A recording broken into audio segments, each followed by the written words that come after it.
సిరివెన్నెల సీతారామ శాస్త్రి గారు లేరు అన్న కఠిన వాస్తవాన్ని జీర్ణించుకోవాల్సినటువంటి దుస్థితి ఈరోజు. చాలా దురదృష్టం ఈ రోజున. నేను సరిగ్గా 7-8 రోజుల క్రితం ఈ హాస్పిటల్లో జాయిన్ అవ్వడానికి ముందు రోజున ఆయన ఆరోగ్యం గురించి నాకు తెలిసి ఆయనతోటి మాట్లాడాలనిపించి నేను ఆయనకు ఫోన్ చేసి మాట్లాడినప్పుడు ఆయన ఈరోజు ఇవాళ ఎప్పుడు హాస్పిటల్లో నేను చేరుతాను, ట్రీట్మెంట్ అయిన తర్వాత మంత్ ఎండ్కల్లా వస్తాను, వచ్చిన తర్వాత మీరు చెప్పినట్లుగా చెన్నైలో ఉన్న ఆ అత్యాధునిక మెడికల్ ఫెసిలిటీస్ ఉన్నటువంటి ఆ హాస్పిటల్కి వెళదాము, ఖచ్చితంగా మిత్రమా మీరు తీసుకువెళ్ళండి అంటూ అన్నారు. రండి వెళదామన్నారు, మంత్ ఎండ్కి వస్తామన్నారు. ఆ వచ్చేది ఇలాగ వస్తారు, జీవం లేకుండా వస్తారు నా మిత్రుడు అని మాత్రం నేను ఊహించలేదు. చాలా బాధగా అనిపిస్తుంది. ఎందుకంటే ఆయన నాతోటి మాట్లాడిన అరగంట సేపు చాలా ఉత్సాహంగా, చాలా బ్రైట్గా, ఎంత ఎనర్జెటిక్గా మాట్లాడారు ఎప్పటిలాగానే. కాబట్టి ఆయనకి ఏమీ కాదు, ఆయన వస్తారు, ఆ థెరపీ అయిపోయి ఆయన వస్తారు అని అనుకున్నాను. కానీ చాలా బాధగా అనిపించింది.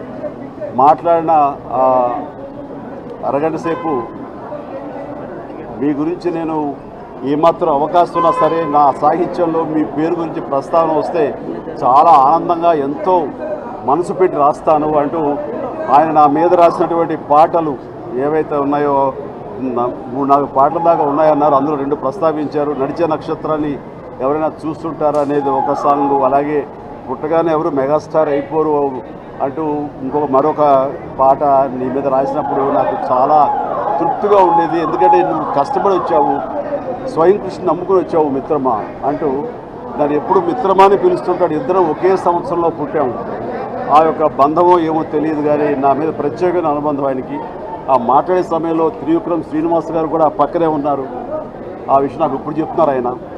నేను వారి అమ్మాయితో కూడా మాట్లాడాను, నాన్నగారు వచ్చేస్తారండి అని. ఆయన మిత్రమా నీ మీద ఉండే నా ఇష్టాన్ని నేను సరిగ్గా ఎప్పుడు వ్యక్తపరచుకోలేదు, ఒక మంచి ప్లాట్ఫామ్ దొరికితే కనుక నీ గురించి చెప్పుకోవాలంటూ తన ప్రేమని, నా మీద అభిమానం ఆ రకంగా చెప్పుకున్నారు. నిజంగా ఈ రోజున ఆయనలో ఒక గొప్ప మహావృక్షం, కవి వృక్షాన్ని మనం పోగొట్టుకున్నాము, కూలిపోయిందని చెప్పాలి. ఆయనలో శ్రీశ్రీ గారిలో ఉన్న ఆవేశం ఉంది. శ్రీశ్రీ గారి లాగా ఈ సమాజంలో ఉండే తప్పుని ఎత్తి చూపాలని, కుళ్ళును కడిగేయాలని ఆయన ఆవేశపు మాటల్లో మనకి ఎప్పుడు తెలుస్తూ ఉంటుంది. అలాగే వేటూరు గారిలో ఉన్నటువంటి ఆ రకమైనటువంటి అందమైన సాహిత్యం, సినిమాటిక్గా ఆయన ఎన్ని రకాల అందాలు ఉంటాయో అన్ని రకాల అందాలు ఆయన సాహిత్యంలో ఉన్నాయి. ఆ రకంగా ఆయన శ్రీశ్రీ గారిది, వేటూరు గారి కలబోసినటువంటి కలం ఆయన కలం. అలాంటి గొప్ప కవి ఈ రోజున ఇంకా లేరు. చెప్పాలంటే ఈ తెలుగు సాహిత్యానికి సంబంధించి ఆయన లాస్ట్ లెజెండ్, ఇంకా అంతే. ఆ తర్వాత ఎవరు వచ్చినా సరే ఇందాక అదే అనుకుంటున్నాం, ఏ పూటకా పూట, ఏ పాటకా పాట లాంటి కవులు ఉంటారేమో, కానీ ఆయన లాంటి మహాకవి, మనకు గర్వించదగ్గ కవి ఇంకా రారు. ఆయన లోటు ఎవరు తీర్చలేనిది.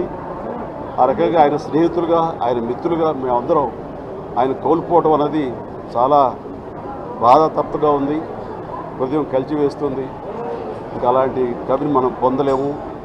సిరి వెన్నెల అంటారు, ఇక సాహిత్యపరంగా అది వెన్నెల్లాగా మనకు అప్పచెప్పి చీకటిని మిగిల్చి వెళ్ళిపోయారు మనలాంటి అభిమానించే వాళ్ళకి.